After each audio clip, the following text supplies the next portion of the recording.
સમાચારો સાથે હું નિધિ આપની સાથે જોડાઈ ગઈ છું। ભારતીય જનતા પાર્ટીના ગુજરાતના નવા પ્રદેશ અધ્યક્ષ કોણ બનશે, આ સૌથી મોટો સવાલ છે। જો કે સંકેતો મળી રહ્યા છે થોડી જ વારમાં જગદીશ વિશ્વકર્મા ચૂંટણી ફોર્મ ભરશે। પ્રદેશ પ્રમુખ પદ માટેનું ફોર્મ ભરશે જગદીશ વિશ્વકર્મા। વિજય મુહૂર્તમાં ફોર્મ ભરશે જગદીશભાઈ। મુખ્યમંત્રી બાદ હવે પ્રદેશ પ્રમુખ પણ અમદાવાદના બની શકે છે। જો કે જગદીશ વિશ્વકર્મા જેઓ નિકોલથી ધારાસભ્ય છે, પરંતુ તેમનું મૂળ વતન બનાસકાંઠા છે, એટલે ઉત્તર પ્રદેશનું પ્રભુત્વ ચોક્કસથી અહીંયા જોવા મળશે। ઉત્તર ગુજરાતનું પ્રભુત્વ ચોક્કસથી અહીંયા જોવા મળશે। વિજય મુહૂર્તમાં તેઓ ચૂંટણી ફોર્મ ભરી શકે છે। મુખ્યમંત્રી બાદ હવે પ્રદેશ પ્રમુખ પણ અમદાવાદના બની શકે છે તેવી પ્રબળ શક્યતા દેખાઈ રહી છે। નામ લગભગ નક્કી માનવામાં આવી રહ્યું છે કે જગદીશ વિશ્વકર્મા બનશે નવા પ્રદેશ અધ્યક્ષ। આપને જણાવી દઈએ, જગદીશ વિશ્વકર્મા જેઓ અમદાવાદના નિકોલ બેઠક પરથી ધારાસભ્ય છે, સાથે સાથે તેઓ રાજ્ય કક્ષાના મંત્રી તરીકે પણ ફરજ નિભાવી રહ્યા છે। સહકાર મંત્રાલયની પૂરી જવાબદારી તેમના સિરે છે અને તેમની કાર્યક્ષમતાને જોતા જગદીશ વિશ્વકર્મા પર મોવડી મંડળ દારોમદાર રાખી શકે છે તેવી પૂરેપૂરી શક્યતા હાલ તો દેખાઈ રહી છે, કેમ કે જે રીતે સમાચાર સામે આવ્યા છે થોડી જ વારમાં જગદીશ વિશ્વકર્મા ચૂંટણી ફોર્મ ભરશે। પ્રદેશ પ્રમુખ પદ માટેનું ફોર્મ જગદીશ વિશ્વકર્મા ભરશે। વિજય મુહૂર્તમાં 12:39 કલાકે ફોર્મ ભરશે જગદીશભાઈ વિશ્વકર્મા। આજ વિશે વધુ માહિતી સાથે સંવાદદાતા દર્શન અમારી સાથે લાઈવ જોડાઈ ગયા છે। દર્શન, સીધા આપની પાસે આવીશું। નવા પ્રદેશ અધ્યક્ષને લઈને મોટા સમાચાર એ છે કે જગદીશ વિશ્વકર્મા ફોર્મ ભરવા જઈ રહ્યા છે। આમ તો જો કોઈ ફોર્મ નથી ભરાતું તો બિનહરીફ આ ચૂંટણી જગદીશભાઈ લગભગ નક્કી મનાઈ રહ્યા છે। બીજું કોઈ ફોર્મ ભરવાનું છે? શું કઈ હલચલ ત્યાંથી સામે આવી રહી છે દર્શન? નિધિ, મોટાભાગે શક્યતા એવી છે કે આ જે પ્રદેશ પ્રમુખની ચૂંટણી છે તેની અંદર માત્ર એક જ ફોર્મ ભરાય અને સીધી રીતે એ એક જ નામ સામે આવે અને તે સીધા પ્રદેશ પ્રમુખ ચૂંટાઈને આવે।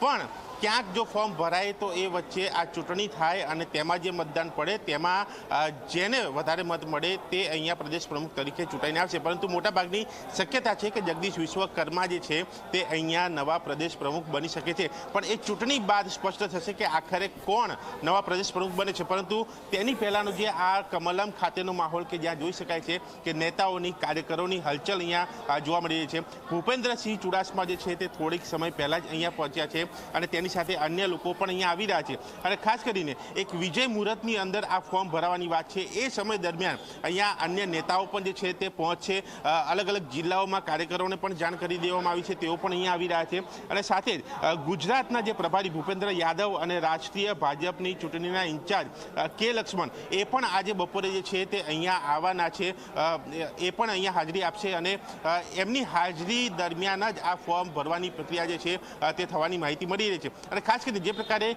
આ જે ચૂંટણી થઈ રહી છે, એક 20થી 25 વર્ષ બાદ કદાચ આ પ્રકારની ચૂંટણી આ ભાજપની અંદર પ્રદેશ પ્રમુખ માટે થઈ રહી હોય તે પ્રકારની માહિતી મળી રહી છે। કારણ કે અત્યાર સુધી આપણે જે પ્રકારે જોયું છે સીધા જ લોકોના નામ જે છે તે જાહેર કરવામાં આવતા હતા પ્રદેશ પ્રમુખના।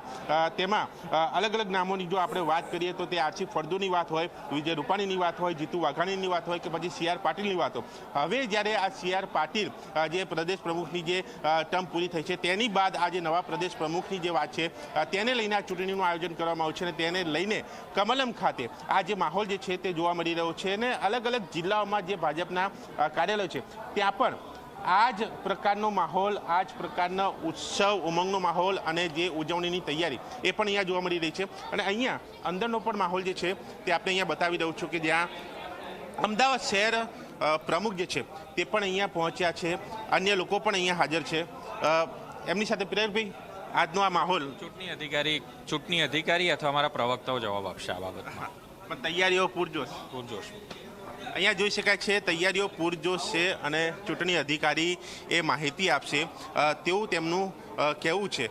અન્ય નેતાઓ જે છે તે અંદર પહોંચી ચૂક્યા છે, બીજા લોકો કેમેરા સમક્ષ કહેવાનું ટાળી રહ્યા છે, પણ અહીંયા તૈયારીઓ છે તે પૂરજોશમાં ચાલી રહી છે અને આ અંદરનો માહોલ એ પણ અહીંયા આપને જે છે તે અહીંયા બતાવીશ। બિલકુલથી દર્શલ, ત્યાં આગળ પૂરજોશમાં તૈયારીઓ ચાલી રહી છે, પણ એ જાણવું છે કે આ ચૂંટણી પ્રક્રિયા, કેમ કે આ ચૂંટણી પ્રક્રિયા કેવી રીતે હાથ ધરાશે? આ ચૂંટણીનું ફોર્મ ભરાવાનું છે તો ચૂંટણીનું ફોર્મ કોને આપવામાં આવશે? કેવી રીતે આ પૂરી જે પ્રક્રિયા છે તે હાથ ધરાશે દર્શન? જે કોઈ નવા પ્રદેશ અધ્યક્ષ બનશે ભારતીય જનતા પાર્ટીના આવતીકાલે તેમનો પદ ગ્રહણ સમારોહ યોજાશે. કઈ રીતના પદ ગ્રહણ સમારોહ હશે?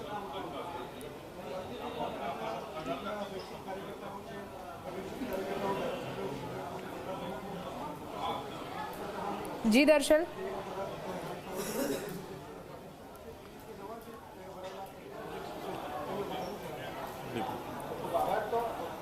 જી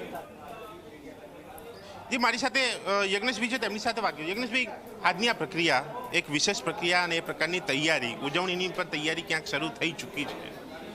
ભારતીય જનતા પાર્ટી પૂરી લોકતાંત્રિક પદ્ધતિથી અને પોતાના બંધારણ મુજબ આજે આ ચૂંટણી પ્રક્રિયા હાથ ધરી રહી છે. અને સપ્ટેમ્બર 2024ની અંદર જે સદસ્યતા અભિયાનથી શરૂઆત થઈ અને સદસ્યતા અભિયાનની અંદર સૌથી પહેલાં પ્રાથમિક સભ્ય, ત્યારબાદ સક્રિય સભ્ય અને સંગઠન પર્વ અનુસાર મંડળ પ્રમુખો અને જિલ્લા પ્રમુખો એમ એપ્રિલ 2025માં આ તમામ પ્રક્રિયા પૂર્ણ કરવામાં આવી.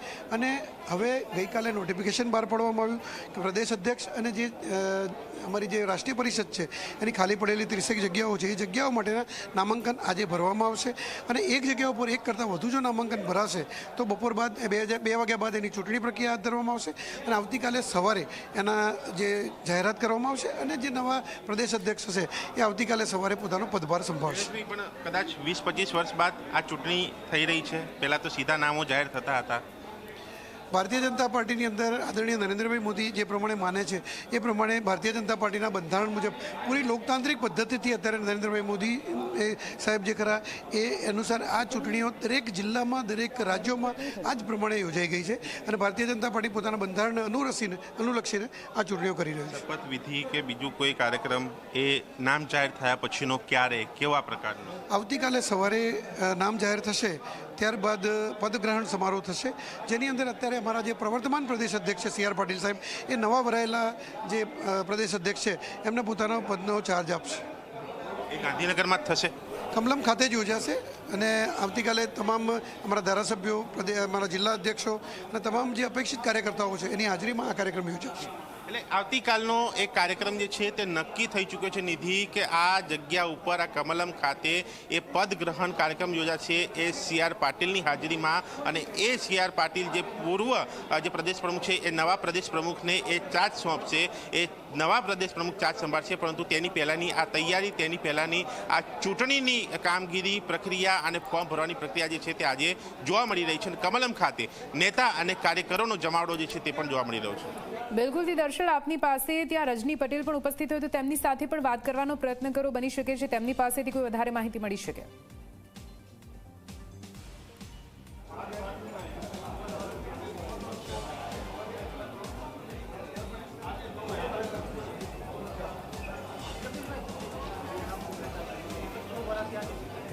નીચે આવી જાઓ.